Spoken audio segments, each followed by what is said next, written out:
Greetings and welcome to The Bearing Life. Today I'm having a conversation about singleness with my friend, Annie Tucker. She's the director of marketing for a restaurant group by day, and she's a blogger of Take a Bite, blog by night. Welcome, Annie. I'm so glad to have you with me. I'm so glad to be here. This is so fun. Oh, I'm excited because we've been talking about doing this one for a while. Almost since we first met. Yes. We've been talking about this issue at least, or not issue, this topic. Yes, it can be an issue, can't it? So, what we'll get into. So Annie and I are both single. We're different ages, different stages, I guess, in a certain sense. But we have had lots of conversations about different things that we face in that season.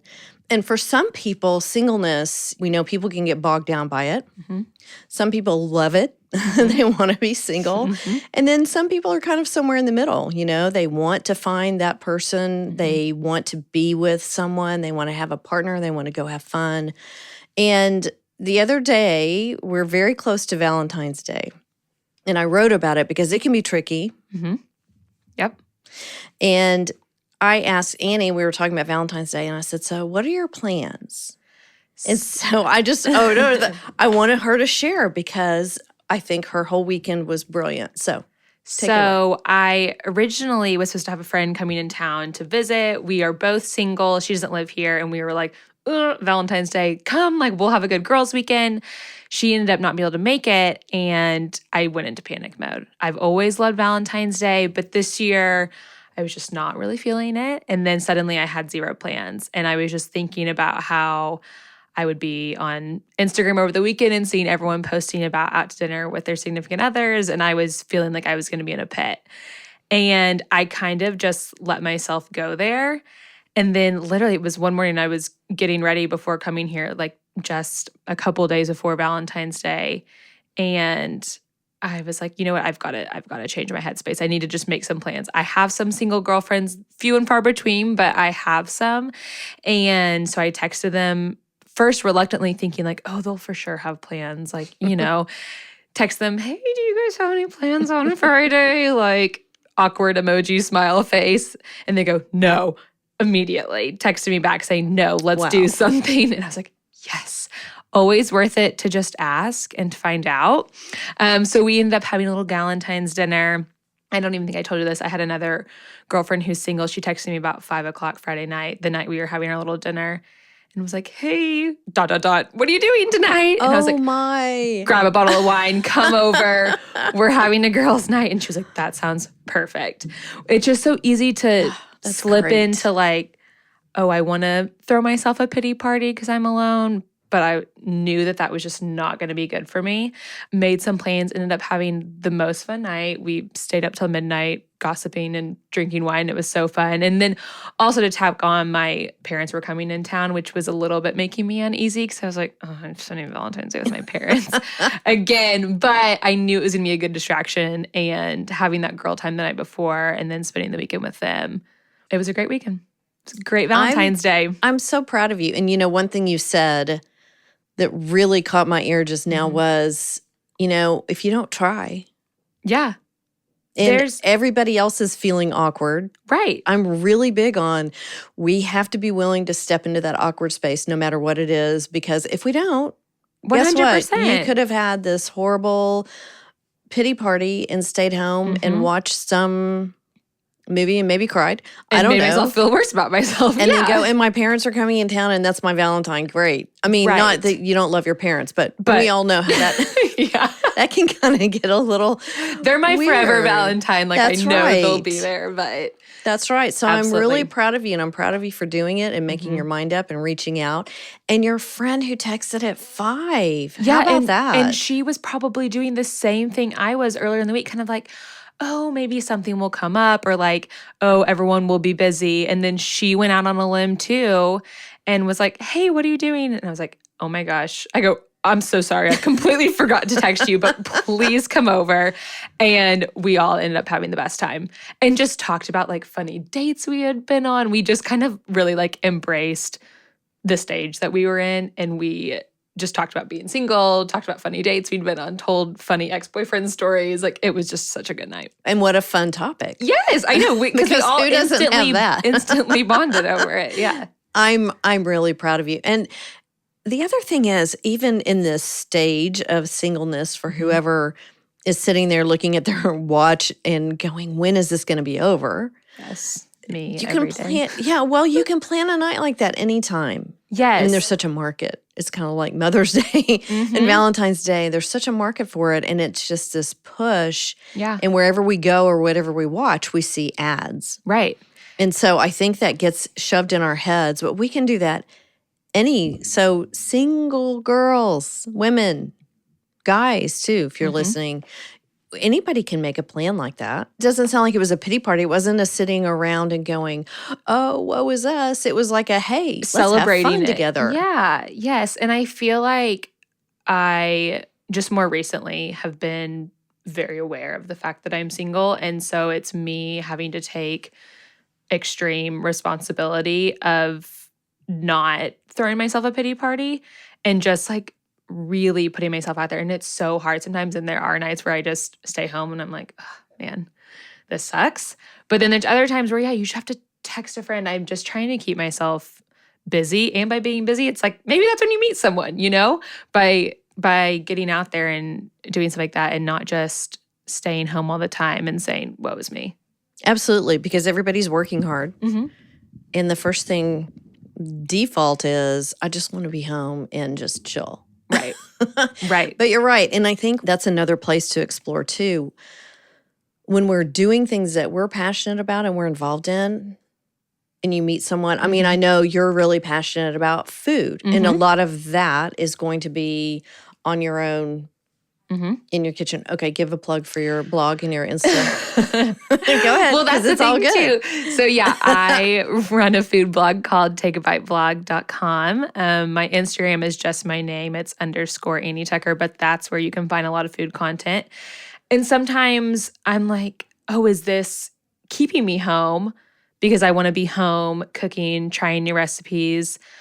But then I also think like, oh, that recipe would be so fun, but like I wish I had friends coming over. I wish I had a boyfriend who I could try it out on and it not just be for me. So I kind of go both ways with it. Like I feel like food is something that really brings people together. And a lot of times I see, especially in Dallas with like new restaurants opening all the time, oh, I want to go try that restaurant. But like that seems kind of like a date spot. Like I don't know who I get to go there with me, And a lot of times I do think that. Or I text two of my girlfriends who love new restaurants too, who are in relationships, and be like, hey, do you guys want to do a girls' dinner here? And they're totally up for it because they probably want to get away from their boyfriends.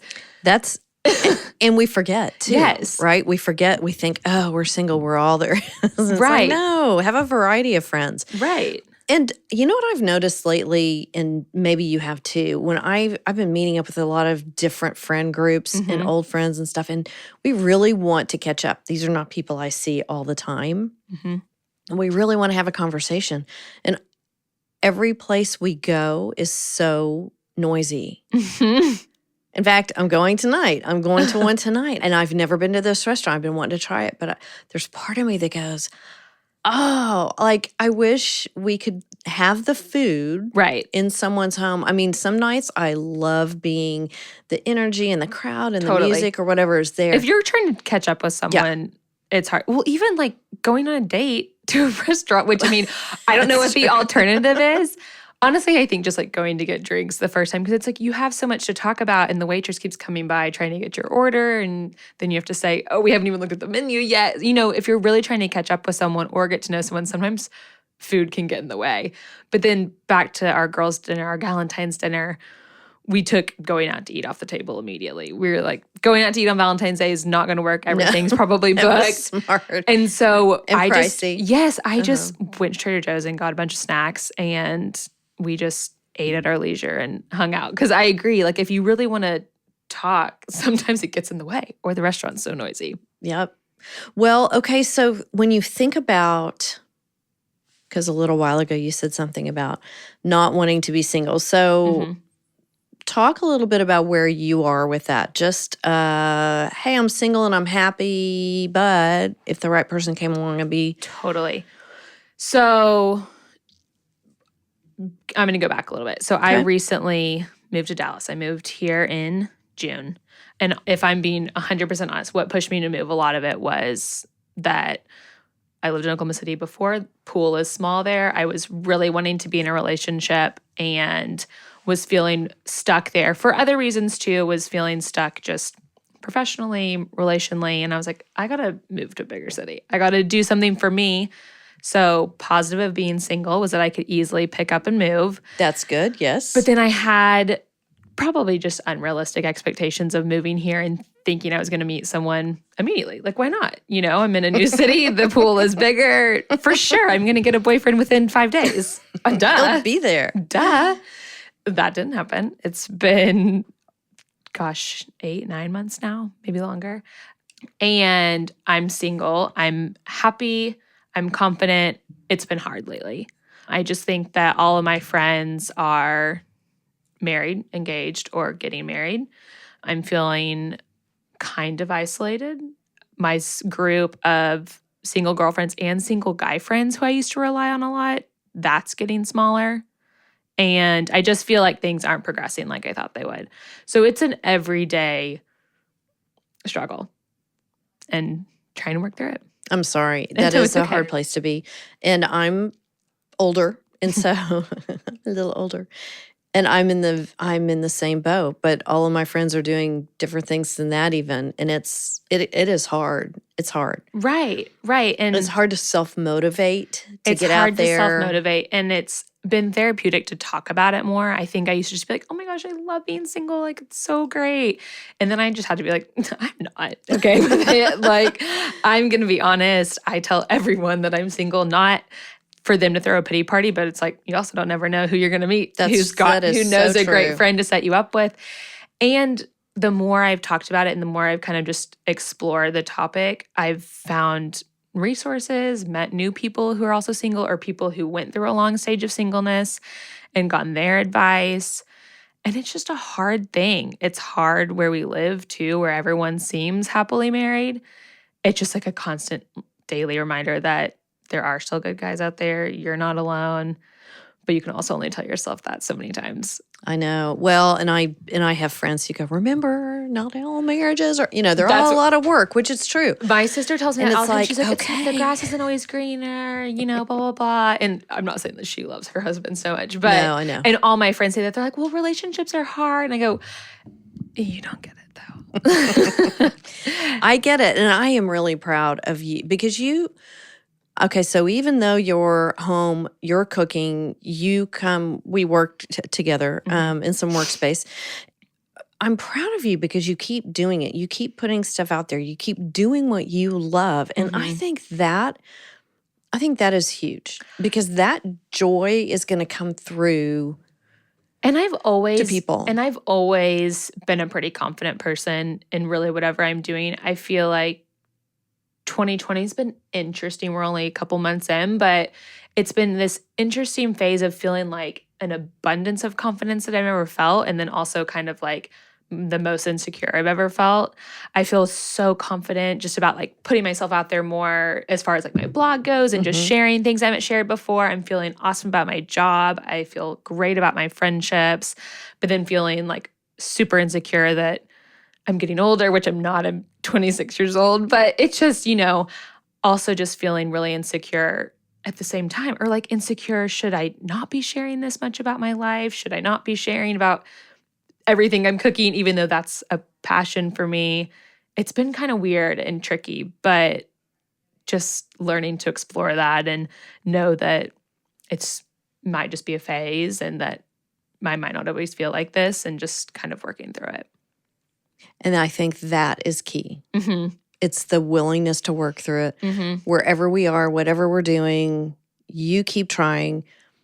So there are a couple of things that we've already heard that I want to emphasize if you're listening and you're single and you're feeling that way, in any way you're feeling isolated. First of all, if you're feeling unhealthily isolated, then you have to make the choice to reach out. Text a few friends. Yeah. Take Annie's example. Text a couple of friends and say, hey, maybe you don't cook. figure out something, go buy. There are plenty of places now you can go pick up food or have it delivered Yes. and sit there and just enjoy your friends, catch up, play games, have quality time, and have people put their devices down on a counter and not look at them and like really engage. I think we've lost a lot in our culture and our society. I was in a restaurant the other night and most of the people were at tables together and their Yeah. heads were down. And I was like, no, that's how we get We isolated. forgot how to communicate. Yeah. We have. So, reach out, make a plan. That's so important because we have to be willing to step out and be awkward. There are so many people who are probably waiting for you to reach into their awkwardness. And I found that time and again, when I feel really insecure and I talk to somebody else and I'll say, man, I feel so insecure about X. And they'll go, oh my word, I feel insecure about this. And it's like, oh my gosh, Yes. I didn't think you felt that way. Right. And you and I have had those conversations. Totally. And it might not even be insecure about the same thing, but it's just kind of realizing that everyone's always going through something Yes. and everyone has a struggle. And for me, it seems like being single is like the worst thing in the entire world. But I have a friend who wants to have a baby so bad and it's just like not working for her right now. And she thought it would be so easy, just like me moving. I was like, oh, for sure, getting a relationship will be so easy. We just think life's going to go as we plan. And God's like, nope. So tell me, how has someone helped you?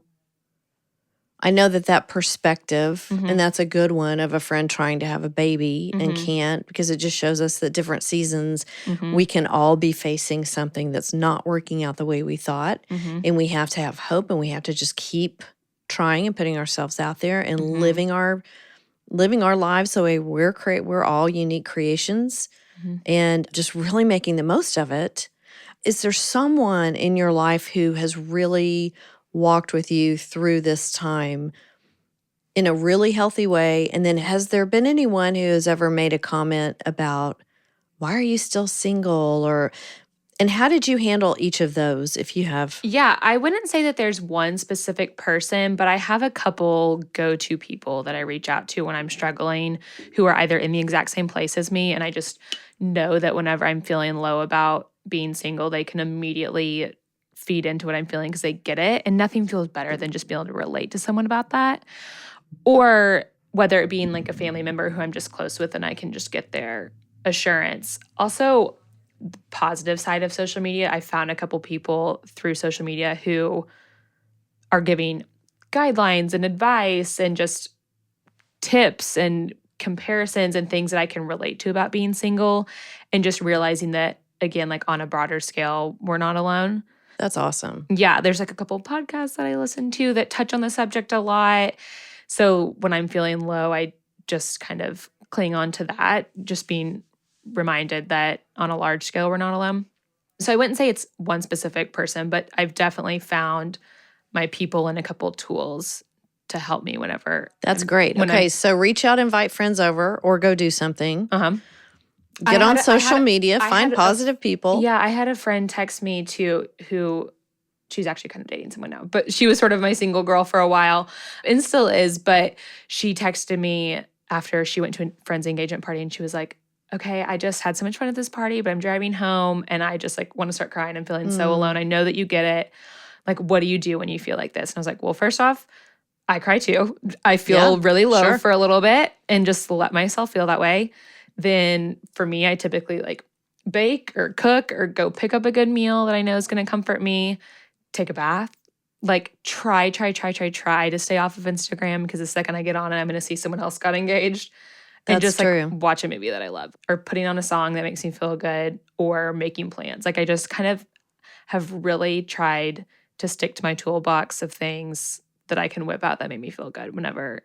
So that's really healthy, because you know the things that bring you joy, that give you joy, that you can do either to relax and find peace, or that you enjoy doing.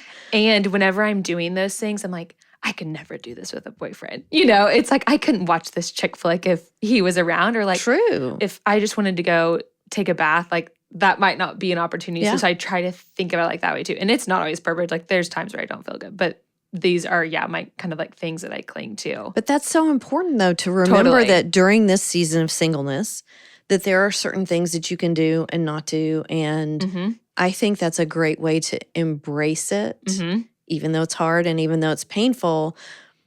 I think that when you can do that and you can go, look, see, here's another something.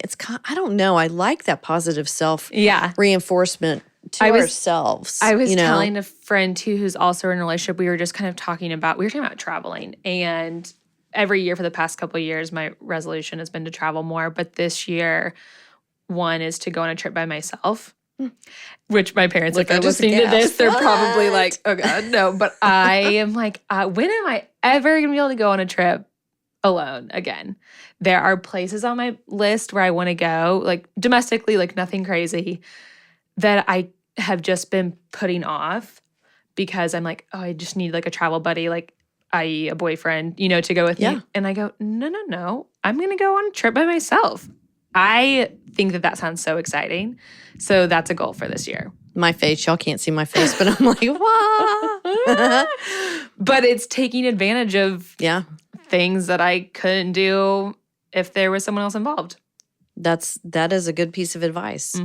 Do you have someone who's ever said something to you that was just so wounding and you just kind of went, ow, really? Why did you just say that about my situation? I wouldn't say exactly, but kind of like what you said when people are like, oh, why are you still single? Kind of joking, being like, oh my gosh, you're so cute. Why are you single? I'm surprised nobody snatched you up by now. You're like, oh, yeah. I can't believe it either. So word to the wise, let's not say that to one another. No.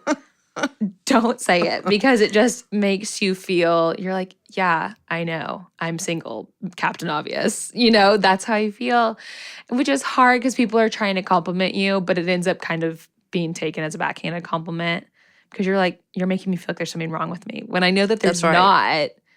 Well, and it goes back to that comparison, I think, because that's one of the reasons why social media can be such a trap.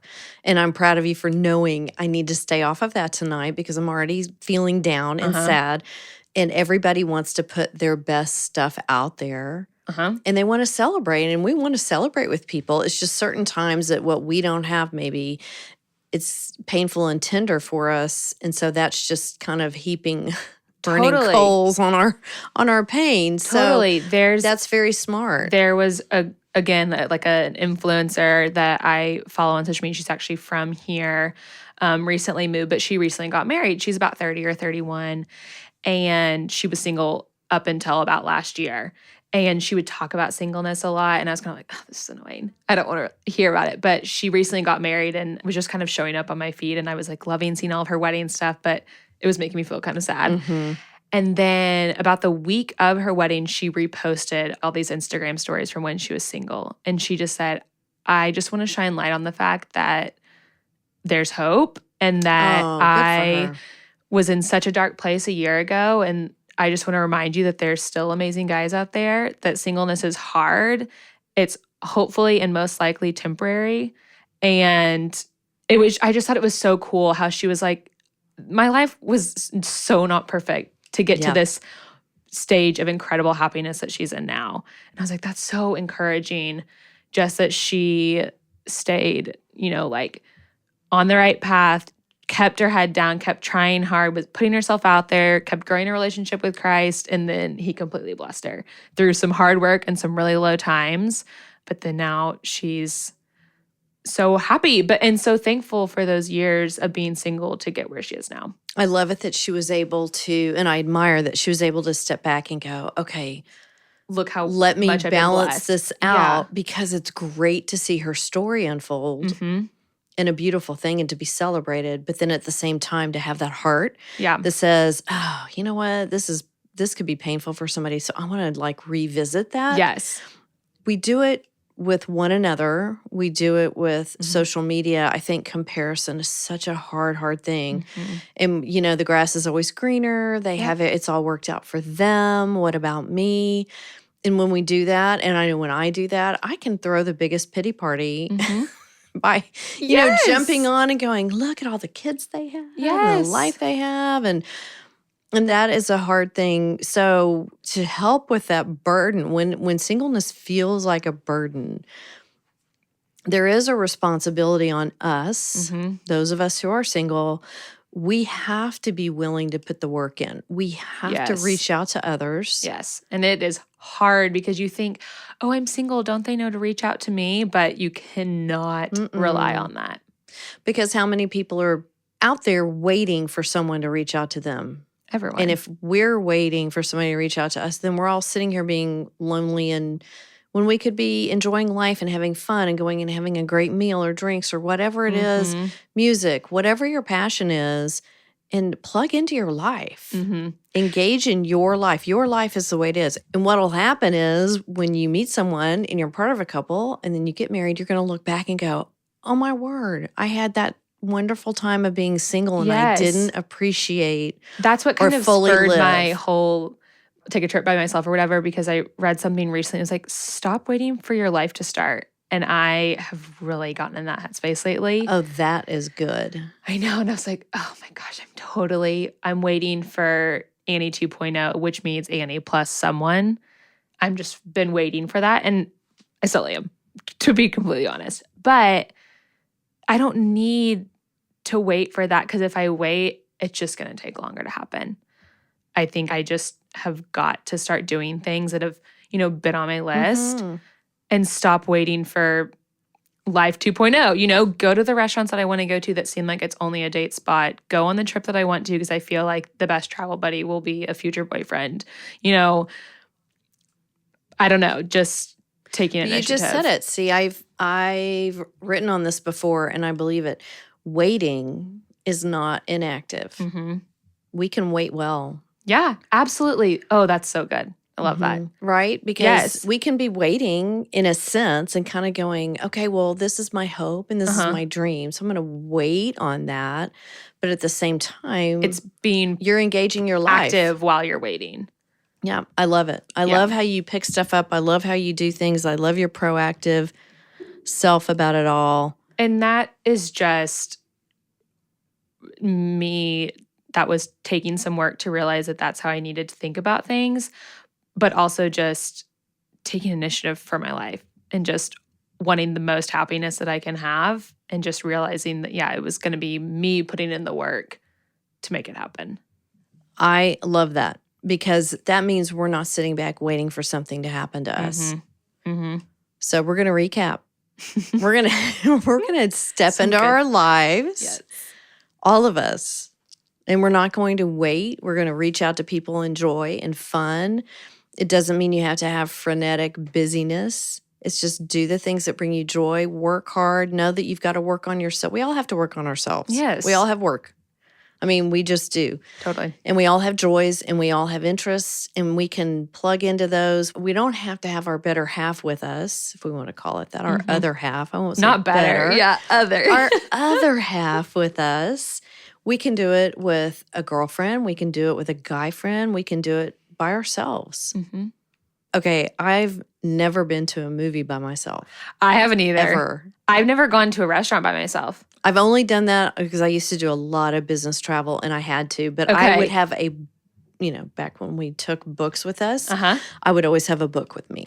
And I would read. And I was never, I always felt stupid. So there are things that I need to just go do. There are movies that I love kids movies, and when the appropriate children aren't in town to go see with me, there are a lot of people who go, I'm not going to see that, and I need to just go. I know. That's on my list of things to do too, is go to a restaurant by myself. We're going to hold each other accountable for these. Okay, see, and get a partner in crime. Find someone who's in that similar season, and it can be hard because both of you ends up finding somebody, but for that season, it's okay. And have that person you can relate to, who can walk with you, who can help you when you need it, who you can call when you're sad, or they can call you, and you pump each other up and you give joy and hope. And we can do this, and we don't have to have another person to make us complete. We are complete. We are complete. In ourselves. Life just is way more adventurous than I think sometimes we realize. And I think it's just buying into all the stories, all the ads, everything else. And it's true. We love having stuff to share. Yeah. We love having memories to make with other people. Totally. But it also, as a complete person, we can do that on our own when we need to. Thanks so much for being here. This was so Yay! good. This is very therapeutic to talk about, too. That is awesome. I love knowing you, and I am really proud of you. And thank you for your beautiful example. Thank you. Thank y'all so much for joining us on The Bearing Life. See you soon. Thanks for listening to the Bearing Life podcast. I invite you to follow me on Instagram at Dr. Julie Shannon, where I share more encouragement for your daily life and how we can take defining steps through life storms. Until next time, take a breath and take that next defining step. Close your eyes and count to 10. Take this moment.